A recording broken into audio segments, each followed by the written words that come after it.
한번 따라서 한번 해볼까요? 복받을 사람은 복받을 생각과 복받을 짓을 합니다.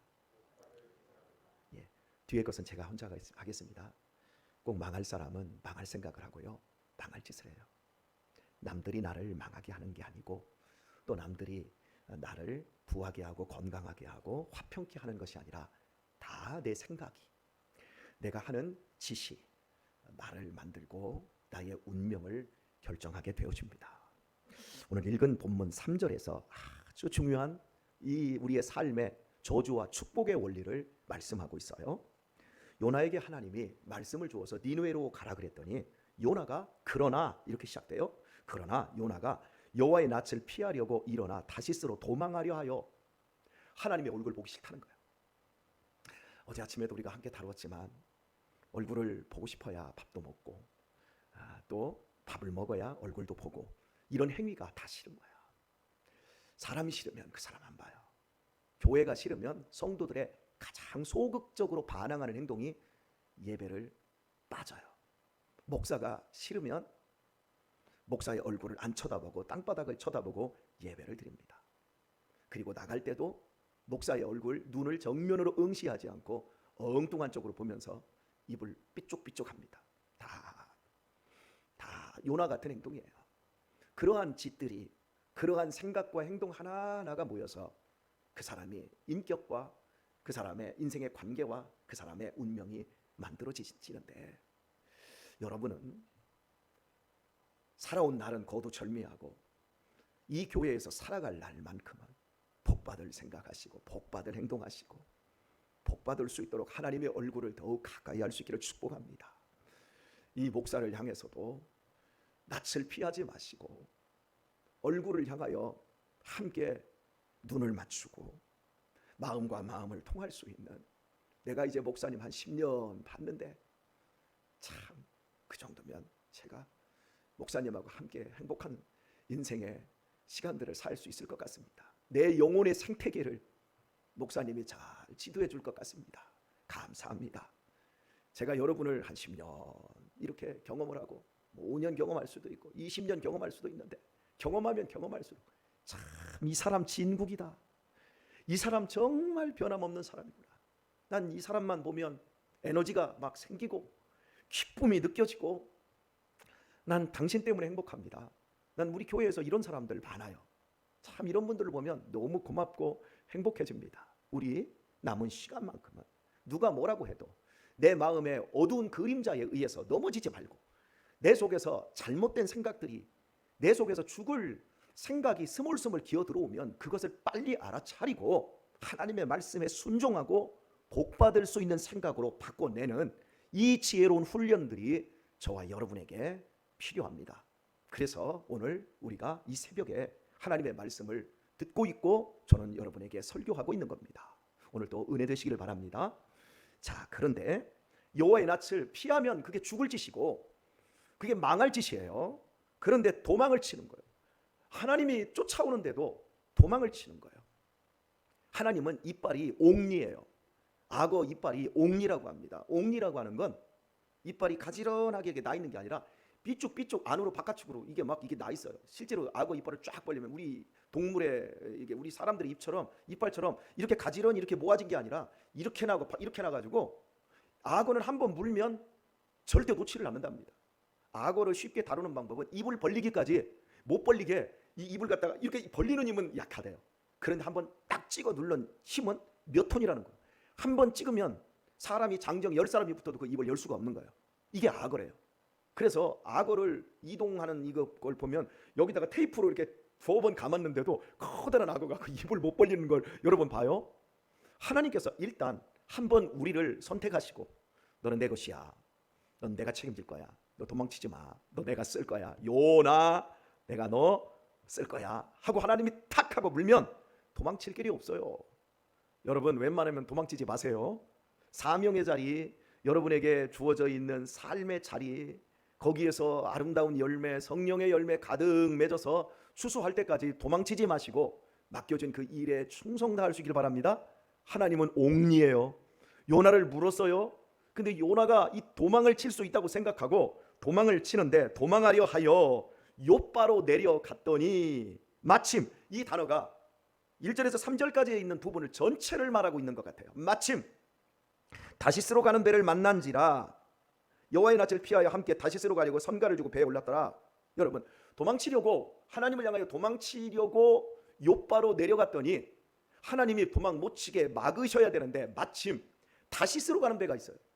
여기서 이 다시스는, 욥바는 예루살렘에서 서북쪽으로 조금만 내려가면 있는 작은 항구입니다. 이 항구에서 배들이 연안 여객선이나 어선 같은 것들이 많이 있어요. 그런데 하필 지중해 대해를 건너는, 배를 건너서 지금의 저 포르투갈, 스페인 끝쪽에 있는 타르시스라고 하는 도시까지 가는 이 배가 있는 거예요. 딱 마침 이 배가 있으니까 요나의 생각에 무슨 생각이 들었을까요? 도망칠 수 있는 찬스다. 여러분, 하나님이 옥리로 한번 물었는데 왜 처음부터 도망치지 못하도록 막으실까요? 안 막으실까요? 안 막는 방법은 저 밑바닥까지 떨어져 봐야 돼요. 저 바닥까지 처박혀 봐야 돼요. 물고기 뱃속까지 들어가야 그 사람이 거듭납니다. 물고기 뱃속에 들어가서도 거듭 안 나더라고요. 요나는 사명은 감당해놓고서나 니느웨 사람들이 회개하니까 성질이 나가지고 햇빛 아래서 원망 빡빡 하고 있어요. 이게 사람이 쉽게 바뀌는 게 아니에요. 마침 죽을 자리 망할 자리 갈 수 있도록 마침 쫙 하고 주단이 깔려버린 거예요. 아, 이게 웬 떡이야? 많은 사람들이 자기식대로 해석을 해요. 내가 분명히 내려가고 있어요. 본문에서 또 하나 확인해야 될 게 뭐냐면 내려갔더니, 이렇게 욥바로 내려갔더니 이렇게 말해요. 그런데 끝부분 끝단어가 다시스로 가려고 선가를 주고 배에 올랐더라 이렇게 되어 있잖아요. 히브리어 원문에 보면 배에 올랐더라 그 단어가 배에 내려갔더라 이렇게 말하고 있어요. 그런데 한글 성경은 번역을 올랐더라 이렇게 말해요. 계속 내려가고 있는 거예요. 요나가 하나님의 낯을 피하여서 계속 내려가고 있다. 이걸 지금 이 3절이 말씀을 하고 있어요. 여러분, 믿음의 삶만큼은 올라가야 합니다. 겸손해지는 것이 올라가는 겁니다. 온유해지는 것이 올라가는 겁니다. 순종자라는 것이 올라가는 겁니다. 아셨어요?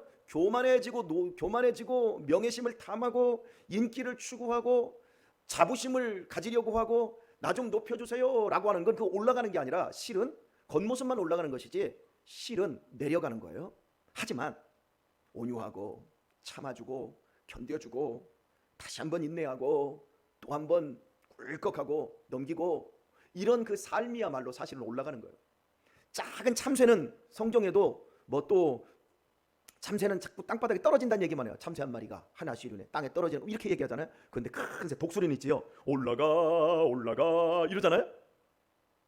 참된 신앙만큼은 올라가요. 태풍이 옵니다.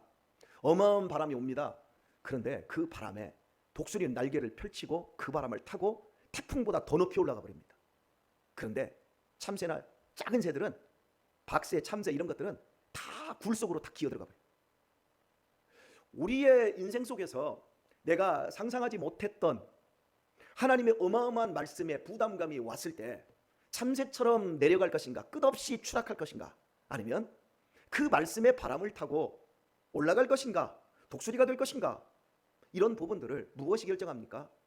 우리의 상황이나 환경이 결정하는 것이 아니라 우리의 믿음이 결정합니다. 환경을 탓하는 사람은 참새처럼 결정합니다. 그러나 독수리 같은 사람은 믿음으로 독수리같이 결정을 합니다. 그러니까 인생의 문제는 결국 환경의 문제가 아니에요. 저는 제 인생을 살아온 삶을 제가 해석을 할 때 내 인생의 고난이 해석이 된다는 것만큼 즐거운 일이 없어요. 왜 나는 유복자로 태어났을까? 이렇게 찢어지게 가난한 어린 집에서, 이런 집안에서 태어났을까? 왜 어머니는 생선장사를 하면서 나한테 수치심을 안겨줬을까? 왜 새아버지는 나를 그렇게 학대하고 그 나를 쳐다보는 눈초리와 나를 짓밟고 때리고 왜 새아버지는 그렇게 술을 먹고 난리를 쳤을까? 이런 것을 왜 하고 나의 상처로 가진 게 아니라 예수님을 알므로 말미암아 나의 고난이 해석이 돼버렸어요. 아, 하나님이 나 만드시려고, 그 상황에서 가난이 무엇인지를 알게 하시려고, 아, 생선장수 하시는 우리 어머니를 내가 수치심을 느꼈다가, 야 이놈아, 내가 너한테 도둑질해서 먹이냐 사기쳐서 먹이냐, 내가 내 돈으로 벌어서 정당하게 너한테 먹이는 거야. 일 안 하고 먹으려는 게 제일 나쁜 거야. 왜 수치심을 느껴? 아, 그래서 내가 사람들 열심히 하루 벌어 하루 먹고 사는 사람들도 내가 존중해 줄 수 있는 그 마음들 위대하구나. 이런 것들을 다 하나님이 해석해 주시려고 새아버지한테 맞음으로 말미암아 내가 내 자식들한테 그런 모습으로 살면 안 되겠구나라고 하는 반면 교사를 삼게 해주시고, 이렇게 내 고난이 기쁨으로 해석이 되고 있다는 게 얼마나 감격스러운 일인지요. 저보다 좋은 부모를 만나고도 부모와의 관계가 틀어진 사람들이 너무 많아요. 왜요? 내 인생의 고난이 내 과거가 해석이 안 되는 거예요. 계속해서 내려가는 인생을 사는 사람들은 자기의 과거로부터 현재가 묶여 있어요. 나는 참 치질이도 못난 년, 나는 정말 재수도 운 붙은 놈, 이러면서 자기 자신을 계속 거기다 학대를 하는 거예요. 자기가 자기를 학대하는데 어떻게 자기의 인생이 펴질 수 있습니까? 우리의 인생은 현재만 살아요. 기억되는 과거는 기억되는 현재로 가지고 있고, 미래는 소망하는 현재로 가지고 있는 거예요. 그리고 이것은 내 현재가 과거로부터 미래를 향해 가고 있는데 뒤에서 발목 잡히면 미래로 안 가는 거예요. 그러니까 오늘도 막 불편한 거예요. 생각이 건강하지 않는 거예요. 여러분, 이 세상에서 제일 무서운 내면 구조를 가진 사람이요, 시기심에 똘똘 뭉친 사람들이에요. 질투하는 감정은 결코 나쁜 것이 아니에요. 질투를 해야 돼. 저 사람 공부 잘하네. 나도 공부 좀 잘해야 되겠다. 그래서 나 열심히 공부하면 되는 거예요. 저 사람 어떻게 저렇게 날씬하지? 가만히 보니까 저 사람은 밥을 한 70%만 먹는구나. 저 사람은 밤 시간에는 한 8시 이후에는 전혀 다른 음식을 먹지 않는구나. 신데렐라구나. 저렇게 절제하는구나.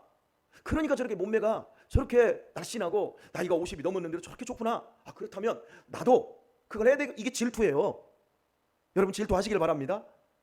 참 어떻게 저 성도가 저렇게 아름다고 저렇게 온유할 수 있지? 어떻게 저렇게 기쁘게 신앙생활을 교회에서 할 수 있지? 매일 교회만 오면 부엌에 들어가 있고 뭐 빗자루 잡고 있고 뭔가를 하려고 하고 있고 늘 교회에서 기도하고 있는데 어떻게 저렇게 행복하게 저렇게 신앙생활 하고 있지? 비결이 뭐지? 나도 저 사람처럼 저런 은혜를 받아야 되겠구나. 하나님 은혜 주시옵소서. 여러분, 이렇게 나가야 우리의 인생이 그 질투 때문에 좋아지는 거예요. 근데요, 시기심이라는 게 있어요. 저 사람은 왜 저렇게 날씬해? 기분 나빠. 그리고 내가 저 사람 몸매 망가뜨려 버려야 되겠다. 밥을 왕창 사주고 싶은 거야.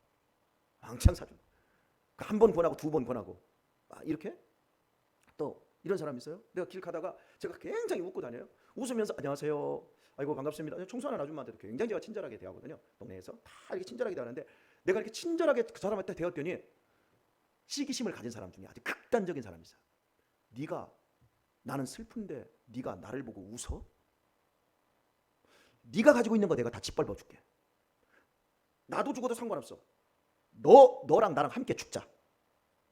이유 없이 상대방이 가진 게 밉고, 나도 없어서 고통스럽지만 너도 없애서 너도 고통을 맛봐야 돼 라고 하는 내면의 구조를 가진 사람이 사위로 오거나 며느리로 오거나 시어머니가 되거나 시아버지가 되는 경우가 있습니다. 세상에서 제일 무서운 일입니다.